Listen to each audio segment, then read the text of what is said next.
Greetings and welcome to the Neuroscience of Improvisation. In this episode, we have the pleasure of chatting with the marvelous Sammy Miller. He is the founder of Playbook, which is a groundbreaking approach to teaching improvisation and musical skills more generally. Playbook blends in-person learning with cutting-edge software to foster foundational skills that nourish lifelong musical engagement. Sammy is an accomplished Juilliard-trained jazz drummer and a passionate educator. He is on a mission to make music accessible to everyone. In our conversation, we explore his journey from what sparked his love of music to the creation of Playbook. According to Sammy, Playbook isn't just about learning to play a musical instrument. It's a dynamic method that empowers individuals to embrace the language of music and to communicate fluently through their art. From classrooms to online spaces, Sammy is paving the way for a new era of musical education that will resonate with aspiring musicians and seasoned pros alike.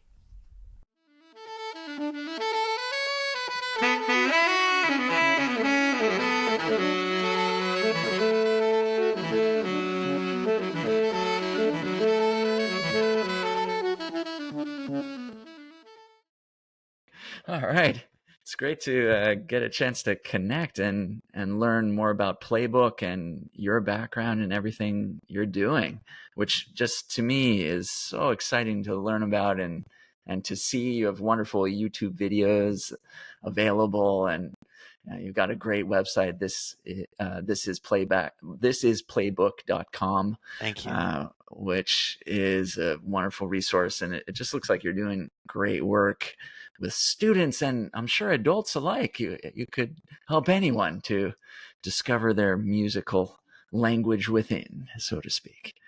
So please could you tell me a little bit about yourself and how this developed and what it is that you're doing through Playbook? Sure. So to explain Playbook, I'll just go way back. So I'm one of five. I'm one of five, and I grew up playing music with my siblings. The five of us would get together after school, and this dates back to when I was 5 years old. So we were 3, 5, 7, 9, and 11, and we would self-govern, sometimes in a Lord of Flies-esque way, but we'd get together, we'd fight, and we'd work on music together. We learned music always. It was always familial. I got better and better at music. I eventually attended the Juilliard school, became a professional jazz musician, spent the last decade touring all super fun festivals, Newport Jazz Festival, Monterey Jazz, played at the White House, all that good stuff. But I never lost sort of that tie to how I learned music, which was people in a room working together. And in the last decade, since finishing school and traveling, a lot of that time has been performing. But then the other time I've spent is teaching, visiting students across the country. We'd play a show at night, and then we'd visit a school the next day, and I would see the same sort of challenges time and time again. And the big one being a lot of students quit music. For every 2 students that are going to pick up a horn, this upcoming school year, one's going to drop, a third's going to drop. So I know if you look at other subjects, I don't think that's true of math or English. Obviously, you're not allowed to for a certain period. But what are we doing that how come people are not getting whatever experience I got as a youngster, where I fell in love with this thing? I made music with my siblings, and so Playbook comes out of that. It's the approach of how I learned music, of how I fell in love with music, learning music the same way we would learn our primary language, a native language. We're going to be mimicking, we're going to be babbling, we're going to be cooing, all those things, and putting that into musical form. So teaching music like a language and giving students the tools to play music long after they graduate high school. So that's really Wonderful. what I'm after. Wonderful. And giving them the structure, making them part of the creative process. I think that seems to be quite a unique approach, instead of, someone playing their part out of 20 parts in an ensemble, kind of structurally coming to understand the music so they can get involved in a deeper Right. way and more comprehensive way. Well, and to that, you look at people who play music as adults. They're not often in an orchestra. They're playing in a garage. They're learning music together where everyone knows the melody, everyone knows the chords, the form. So why can't we do that when we're learning music in school, when we have all this time together? So trying to use some of the skills we know we're going to need as an adult. And is this the way that, so it seems to be the way that you learned intuitively yourself and through your experience, through your family, and then moving on from there, did you find that that's also how it's approached at the conservatory level? Did you find there's a match, or is this something that's a bit innovative from the perspective of musical education? How is the fit between the way you were brought up and what you see in the music education world? So for your first point about the conservatory, the thing that makes conservatory special, Juilliard, Mannes, NEC, Berkeley, anywhere, is that you have a teacher on your instrument. You have a mentor. I think that's really the important part of that. Pedagogically, what happens is ideally you become close with someone who's older and knows music better. That's the thing from the conservatory I really wanted to bring over to Playbook, where as you learn songs, you have instrument-specific training. And I feel like that's the part of a conservatory I loved. Again, I'm thinking about music not for people to become performing at Carnegie Hall, a solo concert. I'm really thinking about how it can be like language, something they use every day. When they're listening on the radio, they can pick out a melody. Oh, that's how you play it. Or they can be at a birthday party and they go, actually, I do know the song on trombone, or I do know the song on oboe. I'm actually going to play Happy Birthday for my grandson. Or like it's something that's just part of their life. And that's where a conservatory is preparing people for a really small, specific skill set, which they would call being professional. But I think jazz musicians, which that's my background, we seem to have the most of these like flex skills. We can jump into a lot of environments, really ear focused. And if you can't hear something and respond, you're not really fluent in the language. If you don't you can reading is not what dictates if someone's fluent in a language. So I'm thinking about us using really how we improve our spoken, our conversational parts of music. Yeah, I love that. Connecting language with music quite literally. It seems you, for example, incorporate call and response between speakers and musicians. And as a sidebar, this actually nicely aligns with what we know about how music and language mix together in the brain. There are really interesting connections between the language one speaks and the rhythms and patterns that they perceive and create in the music of their choice. So, for example, composers will show patterns of rhythm that are correlated with the rhythms of their language, if you look around the world.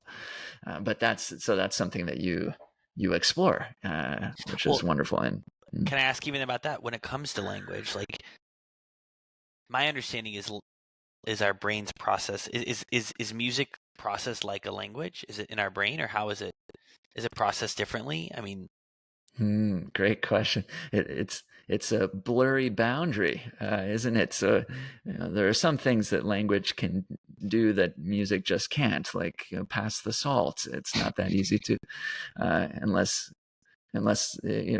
salt peanuts or something. Then you can. But that gets to the other side. There are certain musical sounds that mean something very specific as well, like start walking down the aisle, as the bride or something. There are very literal and referential cues in music too. I'm thinking a lot about how a child learns.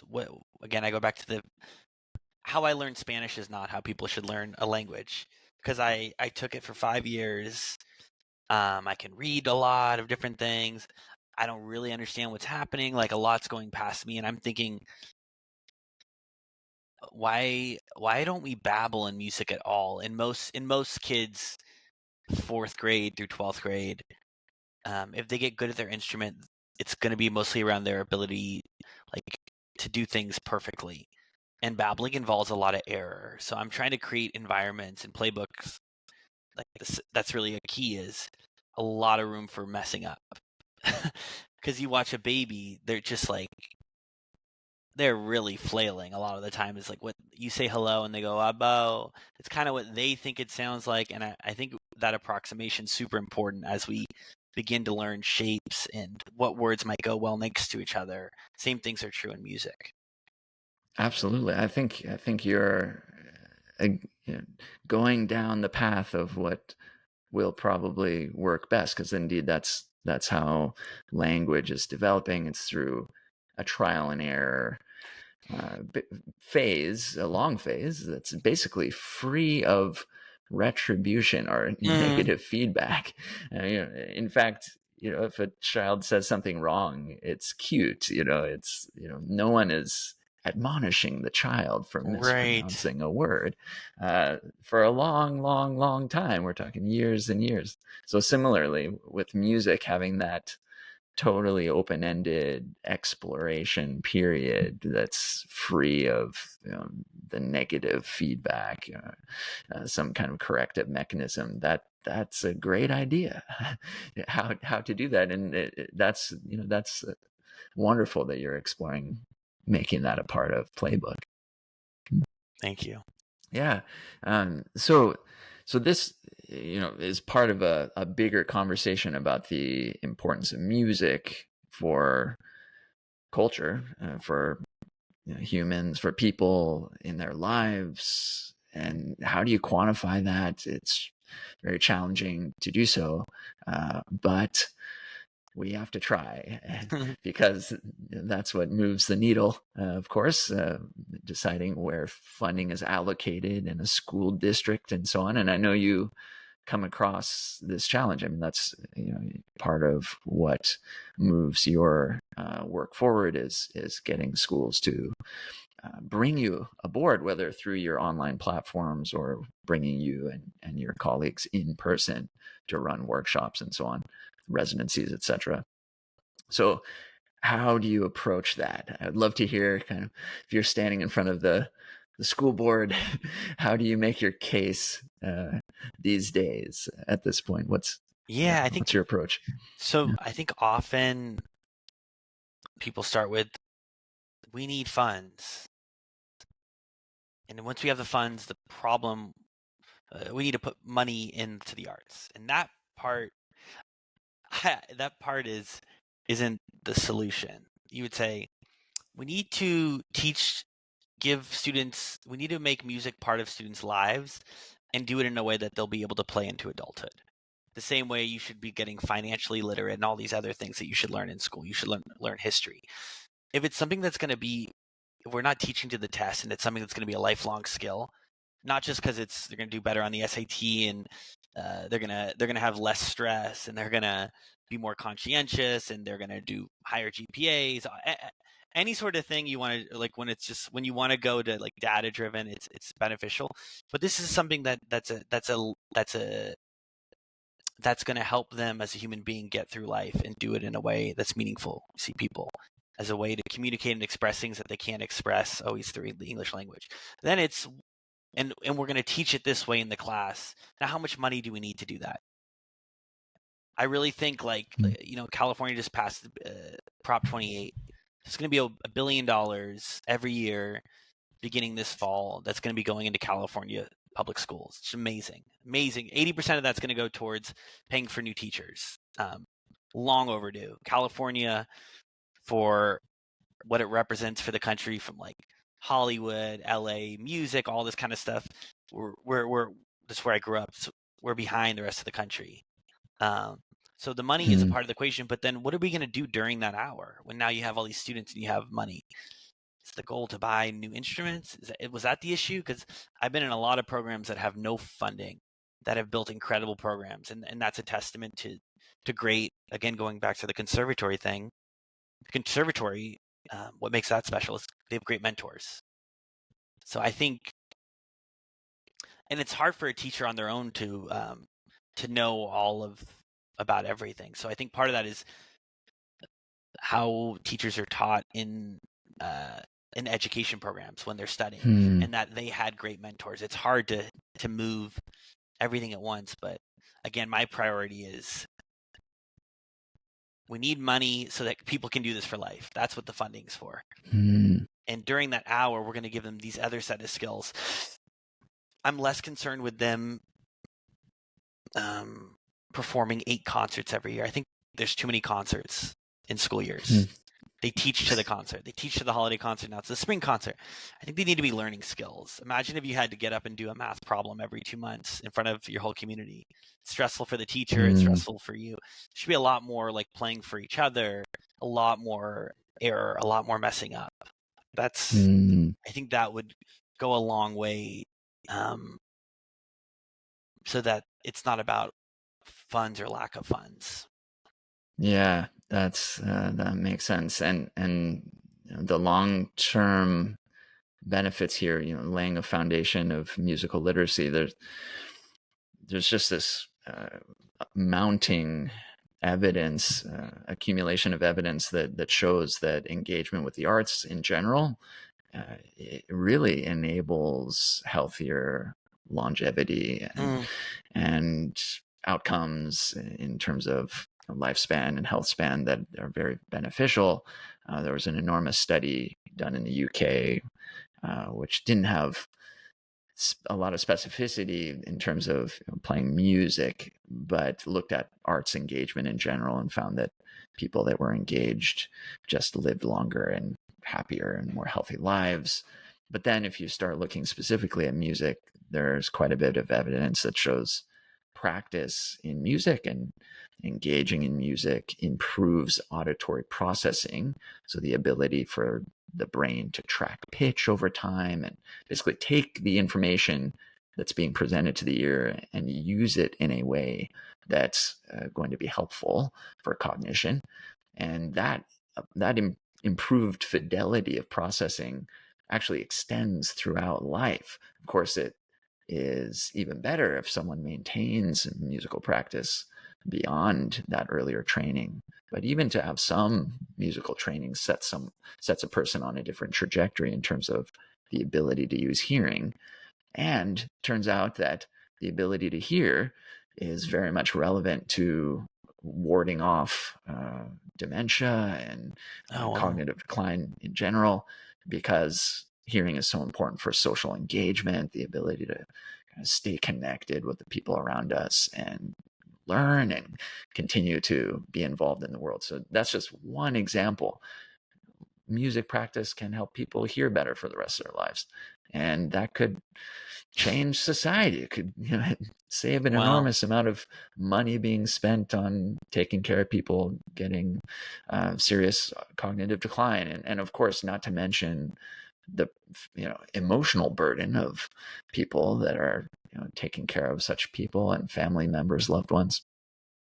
So I think it's really noble what you're doing. You could be touring the world and playing music in all the amazing places like the ones you mentioned, but you're taking at least some of your time and you're putting quite a bit of effort into this wonderful program.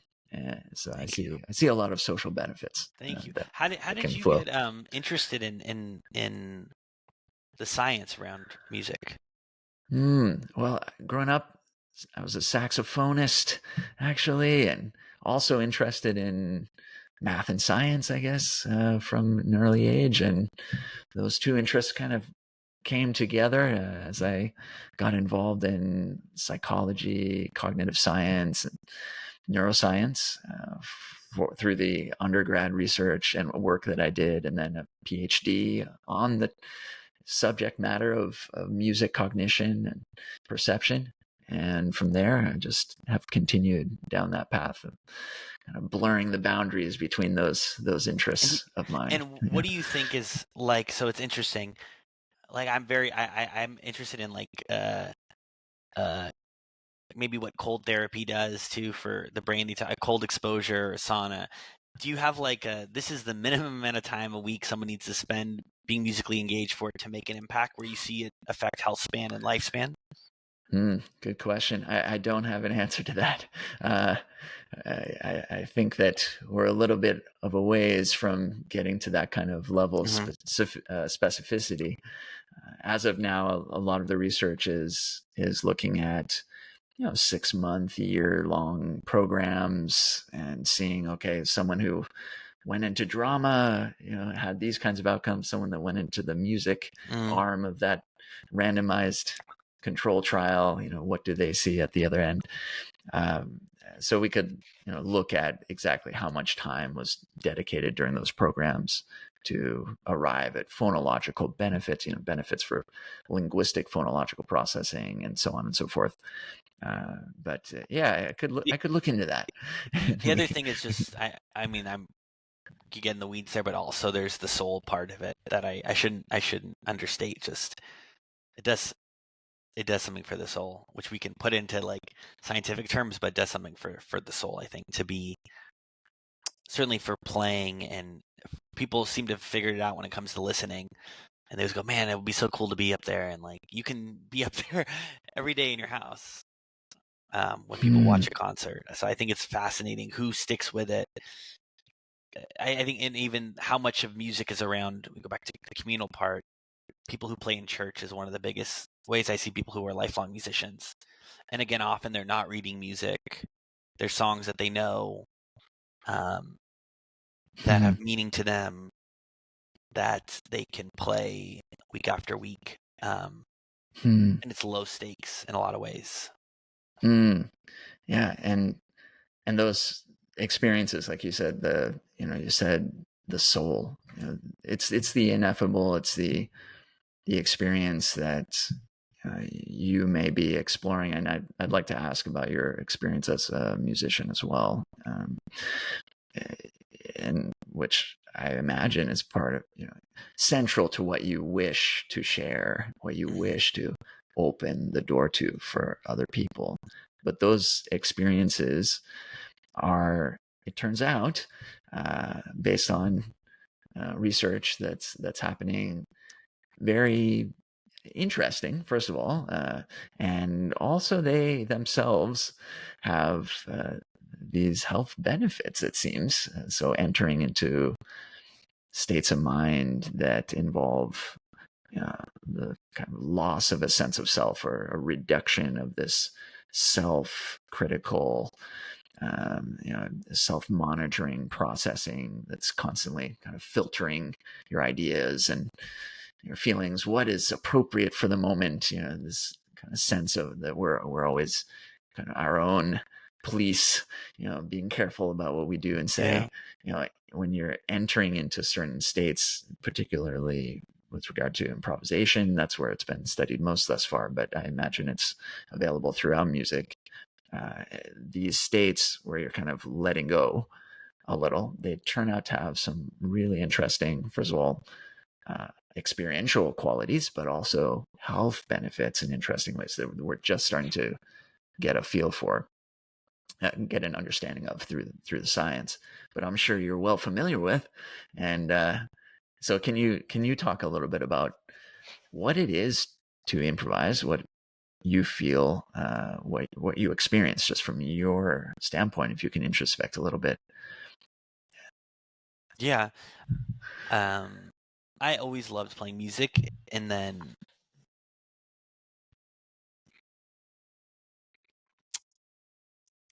when I started listening to a lot of jazz, I loved how it made me feel, but I did not understand what was going on. And so that part of that is because a lot of music is very repetitive, and jazz has this quality of truly flowing whichever way the group of musicians deem will be that they all agree on this is where we want to be headed now.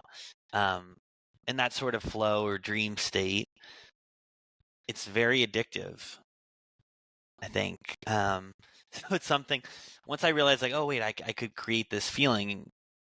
It's something I really spent a lot of time learning the language and mastering my instrument so that I could play everything that was passing through my head that might help what the group was doing. So the other interesting thing about the flow state, which I've now gone back in when I perform, I do a lot of talking and a lot of almost like comedy, improvisatory comedy with the audience. I use the skills now in music. Now I'm trying to bring back to the English language when I'm with the audience. Of they become the musician I'm playing with, where we're playing, we're okay with error, we're trying to fly this plane together. But the entire time when I'm playing, when I go on stage to the end of it, I'm trying to always be open to something new happening. So that doesn't mean I just solo during the 16-bar form, of the song or the 12-bar blues. That's like one version of flow state, but I'm interested in what is even the next flow state above that. And it requires, first of all, you can't be the only one. Everyone on stage has to be open to this. You kind of have to put down any notion of being cool or any like facade that a lot of musicians you can put up, because you're also insecure just like the audience. So I have to really put myself out there. That's the only way I find I can reach flow state. That's an amazing characterization. The release of facade, the total dissolution of those boundaries, and then the collective nature of the experience, being that you are loosening these disconnections, you could say, and eliminating them. I also love that you brought up the dreamlike nature of this state. That's actually one of the interesting correlations that's emerging through the neuroscience, is that the improvising state of mind, when you're looking at the brain, has many features that are similar to dreaming. Wow. So changes in the brain when you enter into a state of improvisation look in the brain much like what's happening when you're entering into in particular, a rapid eye movement sleep dreaming state, where in particular these parts of the brain in the frontal cortex that are involved in filtering and self-control and planning, but also kind of comparing with ideas and looking at what's happening and comparing it with other ideas about what should be happening. So basically your self-monitoring and self-control areas are relaxing, and then there's a little bit more activity in these other areas that are involved in self-referential emotional associations and so on. So that's also what happens during sleep, and dreaming rather.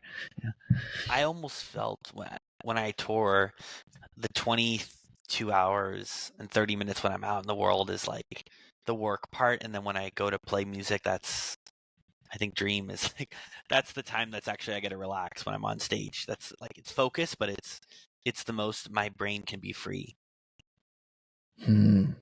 So that's interesting.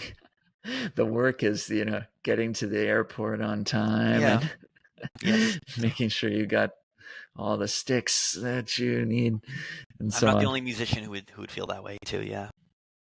Yeah, that's great. That's amazing. And do you find you're able to kind of create a vortex related to the state that draws in the students, and can you kind of feel them opening to this when you're working with people to help them experience it themselves? Is this kind of is this what No, the thing I found is the more earnest I am, the more entry points for people.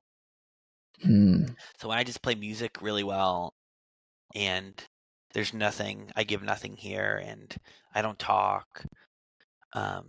That's one way. A certain group amount of people will be able to access it. But in maybe 2014, I started working with Jazz Lincoln Center. I started performing in their Jazz for Young People program. I was going to public schools across New York City. At the same time, I was playing a lot with my band in non-jazz bars in Brooklyn, like loud.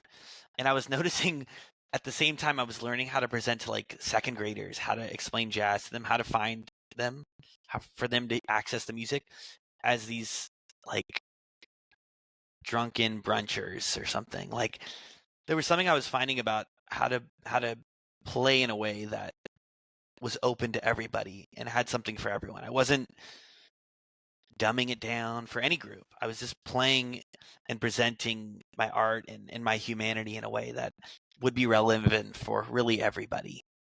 And I think access is a huge thing. They always talk about having people have access to instruments or access to music. But again, what do you do with access? Okay, so now you have all these people in front of you. Are you going to make them feel a certain way? Do you want to make them feel a certain way? Is your notion like I'm above you, like get on my level and understand it, or it's your fault? Like I'm interested in access that once I have these people in front of me, a lot of these, again, the students where people are probably going to go to 3 jazz shows in their life and all of them were me presenting for them a year. So I better make a profound impact. So this is something to go, you know what? Jazz, positive, free, fun, playful. Those are my experiences with that. So yeah. Yeah, so it's your opportunity to connect with the human level, because this is like language. You know, music is the most natural thing for people. When you put children together, they spontaneously come up with songs and music like games and so on. There's a rhythm to play, the way people swing on monkey bars, the way people, play, the way children play has a natural rhythm to it. And similarly, language is quite amazing. Two children will put together with no other exposure to language will reinvent language. And this is actually how some sign languages have developed. And I believe even twins sometimes invent their own languages. Like they just create spontaneously languages as they're growing up and things. So language and music are these universal potentialities of the human mind. And so it is very natural to simply try to connect with that universal quality. And I guess it is a choice, maybe, but it seems like a false one to think that, no, you have to be different than your human nature in order to experience this music, because that's, that creates a barrier. But at the same time, there is an element of putting oneself out or making an effort to get into kind of music. So how do you kind of play with that tension there? You're connecting with something that's absolutely natural to everyone you're working with, but at the same time, there's an element of trying. You have to put yourself out there to play a game with someone else. You have to make an effort to participate. Right. Well, my first premise when I perform is that high art doesn't mean it's not high entertainment. And I think if I just for my taste, that's my premise. High art should be entertaining. Entertainment should be high art. That's what I'm after. So, engagement. Again, I'm gonna have to engage in a lot of different levels. So, with students, I would find when I would drum behind only the drum set, they would kind of miss out on a lot of it. So what I would often do, and when I first started playing, like, what happens if I take my drum solo out into the audience and I'm playing on the table, like, and they can see it in front of them, or the bass is a really challenging instrument for people to hear. It's low frequencies. So when we're going to take a bass solo or a bass player is going to play, why don't we focus everyone's attention? Like, let's listen to that with nothing else. So when you talk about like engaging, I'm thinking about if I was in second grade, which nuances would I miss? What would have helped me understood what's happening? And you become, um, it's like you're putting a spotlight on whatever they should be experiencing at that time. And truth be told, adults need it too. Hmm. Lots assume that adults understand stuff. And I didn't know that until I became an adult. And I was like, oh, we still don't really know what's going on. Um, but so we need that flashlight too. We need that spotlight of in music and art and honestly anything. Like this is what you should be experiencing now. Um, Nice. Yeah. McDonald's does a good job of that. Oh, Sports yeah. do a good job. Like now you're watching the game. Now you're watching an advertisement. Now you're watching and we have to do that sometimes in Hmm. music. And it doesn't mean it's any less sophisticated. Great composers do that naturally. Hmm. Absolutely. They are crystal clear in terms of creating anticipation Mm-hmm. and surprise, or confirming expectations and so on. Absolutely. Yeah, I love that. I love that basically we can get in the way, or musicians can get in the way of themselves if they are trying to make things too profound. Yeah. Let's say, or just the way that attention works. This is this human brain. It's been about the same for the last few 100,000 years, and it's not going to suddenly change for your new art form. Although Yeah. Yeah. it's amazing, but why not utilize the structure and function of the human brain as it is, which is, like you said, it is the quote unquote art form of the people that work in media and advertising. They are simply just making decisions based on the structure of what's there and what draws people's attention, what gets them to focus in certain And areas. And I yeah. should add, if this is my whole worldview is not on how to become famous in a popular setting. What I know do is how to make an impact on human beings. Hmm. I don't know about. I've never been in popular zeitgeist. That's not what really interests me. I mean, I liked Louis Armstrong as a 6-year-old. Like I'm living in what I deem to be, this is a world of meaning and memories and community. And I found a beautiful world, but I'm not suggesting that this is what Taylor Swift's doing. I think there might be a different set of values and structures. Absolutely. Absolutely.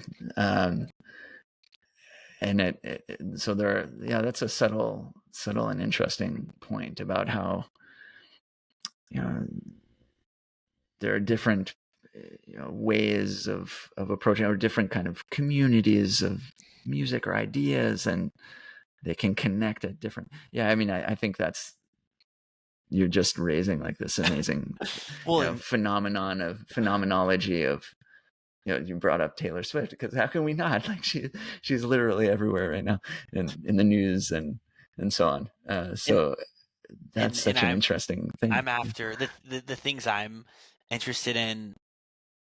As I look up the road, they seem to be the people that are full of meaning and joy in their life. And one of the things that's so challenging about music, and now when you say music business or music industry, is it can be really challenging as you look up the different trails to find people who are full of joy, meaning, the things that they were attracted to at first around the music. And I think so you have to kind of carve out your own world because a lot of the other things don't make sense. Hmm. Yeah.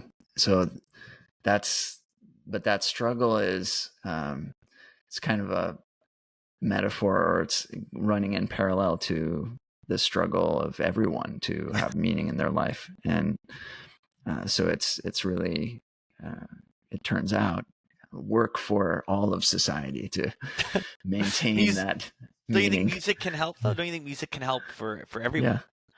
Yeah, absolutely. That's what I was trying to say, is indeed that you as a musician maintaining that core of meaning and then sharing it, and that ignites the sense of meaning in the listeners and the people that engage with your music. And then, of course, that you help share the creation of music with the methods and the language of music. So I'm definitely not, a proponent and optimist regarding the power of music to improve people's lives, both, from a quantifiable perspective in terms of science, but also in terms of that which science cannot yet reach, those kind of experiential states and meanings. That's the biggest bummer about people not going to church every Sunday in the U.S. is hearing live music in person and singing with people every week. I don't know how often. I'm in a building in New York City right now. How many people in the building have gotten together and sang with other people in the last year one time? Yeah, totally. That's but this has been great. And what are your current plans and projects, things you're developing right now that people should know about, whether in the world of performance or education or both? Yeah. Sure. I'm always taking feedback from educators who use Playbook all over the country at all levels, and then we're building features based on things they need. So, for instance, we're talking a lot about listening and playing along. But now in Playbook, we have a feature where students can record themselves along with the band. So they can actually record themselves, listen back, and go like, oh, wow, that's what it's felt like to be playing alongside Alfonso Horn on trumpet, or my sister Dr. Molly Miller on guitar, all these incredible musician and mentors, which is something I always would imagine when I was a kid playing along with records, like, oh, I'm recording with John Coltrane, and now you get kind of more of that experience. So that's pretty exciting. Wow, that's great. Absolutely fantastic. So that's going to be, it's the next iteration of your technology. This month. Okay. So it just came out this month. So that's really exciting. Okay, wonderful. Congratulations on that. Thank you. Okay, wonderful. Well, yeah, thank you so much, Sammy, for sharing all of this and for everything you're doing in the world of education and world of music. Indeed, more generally, you've touched so many lives through your music and also your program. So thank you, Bradley. I just wish you well and all the success in the world going forward. So thank you, and I'd love to stay in touch.